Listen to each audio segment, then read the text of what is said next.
ओम श्री गणेशाय नमः। ओम नमो भगवते वासुदेवाय। हरे कृष्णा कृष्ण कृष्णा हरे हरे, हरे राम राम राम हरे हरे।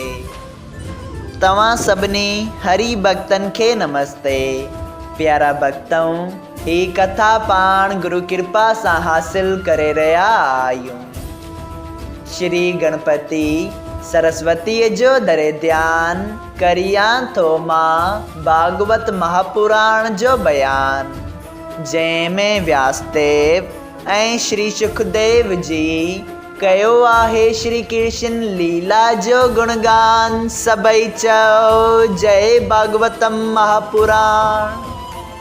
प्यारा भक्तों, कल कथा में पाण श्रीमद् भागवत महापुराण साहिब जे 10 स्कंद जे 44 अध्याय जे बे भाग में ॾिठो त उद्धव जी श्री श्याम सुंदर जो नियापो खणी वृंदावन वञण लाइ तैयार थियनि था। वासुदेव खे जॾहिं इहा ॻाल्हि ख़बर पए थी त हू पिणु हिकु चिठी नंद बाबा लाइ लिखनि था ऐं घणियूं ई सौगातूं ब्रजवासियुनि लाइ मोकिलीनि था। उद्धव जी वृंदावन पहुची उते जी शोभा ॾिसी उते मोहित थी वञे थो। ख़ैर आहिस्ते आहिस्ते जॾहिं ॻोठ ॾांहुं वधणु लॻो तॾहिं सभिनी ब्रजवासियुनि रथ ते श्री श्याम सुंदर जा कपिड़ा पहिरियल उद्धव खे ॾिसी सम्झियो त ही मोहन प्यारो असां सां मिलण वास्ते आयो आहे। इहो ॾिसी सभु ओॾां डोड़िया, लेकिन श्याम सुंदर जी जॻहि ते उद्धव खे ॾिसी निराश थी विया।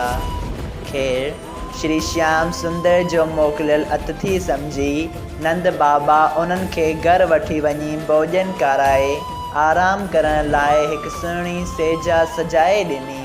सभई चओ जय सिया राम। अॼु पाण श्रीमद् भागवत महापुराण साहिब जे 10 स्कंद जे 46 अध्याय जो 3 भाग शुरू करे रहिया आहियूं।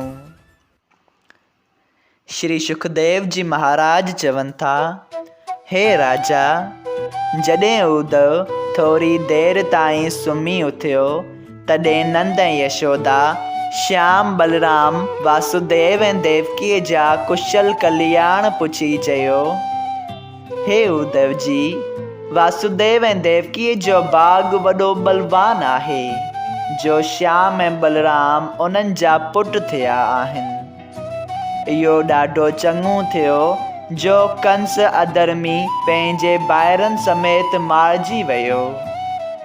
वासुदेव ऐं देवकी क़ैद मां छुटा। भला ही त ॿुधाए त कॾहिं श्याम ऐं बलराम मूंखे ऐं यशोदा खे यादि कंदा आहिनि या न। जंहिं ॾींहं खां मोहन प्यारे मूंखे विछोरो ॾिनो आहे तंहिं ॾींहं खां मुंहिंजो पहिरण खाइण पीअण खिलण ॻाल्हाइण ऐं सभु सुख हलियो वियो आहे।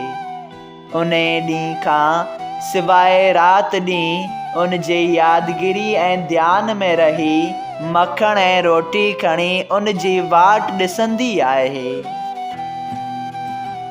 यशोदा उन ॾींहं खां राति ॾींहुं उन जी यादगिरी ऐं ध्यान में रही मखण ऐं मिसरी रोटी खणी उन जी वाट ॾिसंदी आहे।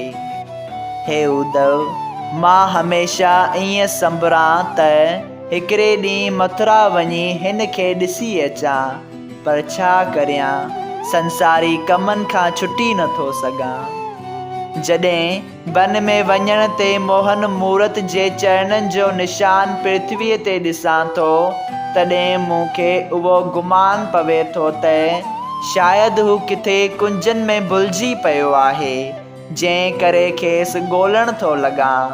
पर जॾहिं ॻोल्हण वक़्तु उनखे नथो ॾिसां तॾहिं लाचार थी हलियो थो अचां।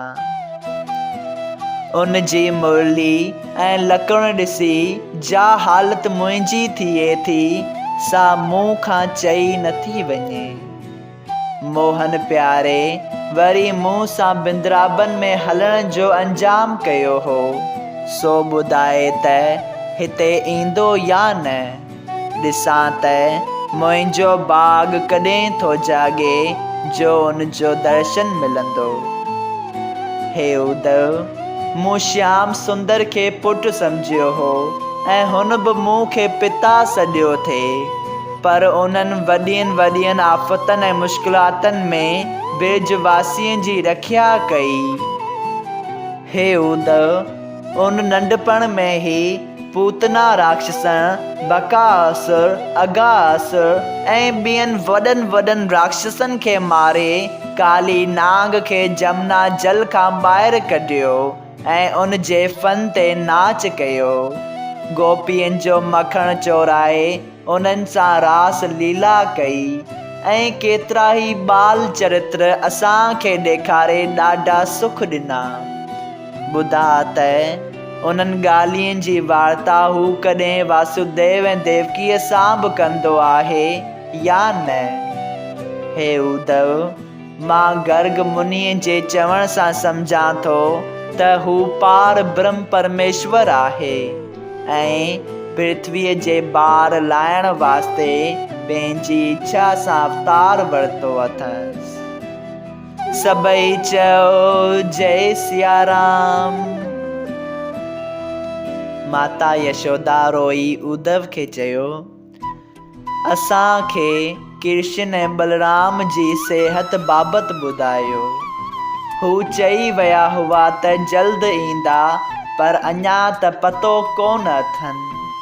हे उद्धव जी, जंहिं आदि जोत पार ब्रह्म परमेश्वर जो दर्शन ब्रह्मा ऐं ॿियनि देवताउनि खे बि जल्द ई नथो मिले, सो असांजे घर आयो ऐं असां पंहिंजे अज्ञान करे उनखे पंहिंजो पुटु ॼातो। हे उद्धव, हाणे मां पंहिंजे पलूअ सां कंहिंजी रिझ छंडे पंहिंजी छातीअ सां लाहींदी हुअसि ऐं कंहिंजो मों चुमी बलहार वेंदी हुअसि। साअत खन बि हू सामरी सूरत मुंहुं खां नथी विसरे त वधीक धीरज धारण त ॾाढो ॾुखियो आहे। भला तूं सच ॿुधाए त मोहन प्यारो उते कहिड़ी तरह सियाणो थी रहे थो। हिते त बिज बालाइन सां घणियूं ई ॾिंगायूं कयाई थे, उते कंहिं सां रांदि कंदो हूंदो। मूंखे त उन जे ॾिसण बिना हिकिड़ी सात बि जुग जे बराबरि गुज़रे थी। हू भला एतिरा ॾींहं मूं खां सवाइ कीअं रहियो ऐं मां गोवर्धन उन जी लीला जो आस्थान ॾिसी सम्झां थी त अजो आयो। ॿुधा कॾहिं थो हिते अचे। जॾहिं अहिड़ी तरह नंद ऐं यशोदा केतिरियूं ॻाल्हियूं करे मोहन प्यारे जे विचोरे में ज़ार रोही व्याकुल थियण लॻा, तॾहिं उद्धव उन्हनि खे धीरज ॾेई चयो, तव्हीं उदास न थियो जो पुठियां श्याम सुंदर बि अचे थो। इहा ॻाल्हि ॿुधी हू ॿई ख़ुशि थिया। तॾहिं उद्धव श्री कृष्ण जी ऐं वासुदेव जी मोकिलियल सौगात उन्हनि वटि रखी चिठी पढ़ी ॿुधाई। सभई चओ जय सिया राम। श्रीमद् भागवत महापुराण साहिब जे 10 स्कंद जे 46 अध्याय जो 3 भाग संपूर्ण थियो। अगरि तव्हां सभिनी हरि भक्तनि खे हिन कथा मां लाभ हासिल थियो हुजे त कृपया हिन कथा खे ॿियनि हरि भक्तनि सां शेयर कजो त उन्हनि जो बि भलो थिए ऐं तव्हांजो बि भलो थिए। सभई चओ जय सिया राम। राधे राधे।